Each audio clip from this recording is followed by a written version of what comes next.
আগের জায়গায় নেই। সেখান থেকে একটি ছাত্র সংগঠন তৈরি হয়েছে, একটি বৈষম্যবিরোধী ছাত্র আন্দোলন এবং নাগরিক কমিটির উদ্যোগে রাজনৈতিক দল তৈরি হয়েছে বলে বৈষম্যবিরোধী বা সমন্বয়ের যে পরিচয়, সেই পরিচয়টা কিন্তু এখন আর এক্সিস্ট করে না সেই অর্থে। ফলে আইন শৃঙ্খলা বাহিনীর কাছে আমাদের ইয়ে থাকবে যাতে এই পরিচয় ব্যবহার করে কেউ যদি অপকর্ম করে তারা তাদের আইন অনুযায়ী ব্যবস্থা নেবে।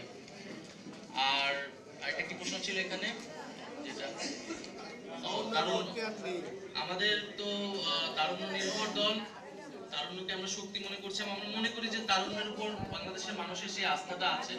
বাংলাদেশের মানুষ নতুন নেতৃত্ব, তারুণ নেতৃত্ব দেখতে চায়। তবে এরকম তার মানে এই না যে আমাদের দলে শুধু তরুণরাই থাকবে।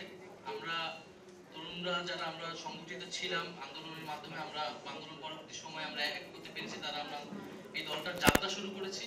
এবং আমাদের যাত্রা পথে আসলে সমাজের নানা শ্রেণী পেশার, নানা বয়সের মানুষ এসে যুক্ত হবে, সাথে তাদের জন্য সেই সুযোগটি থাকবে, সেই স্পেসটি থাকবে।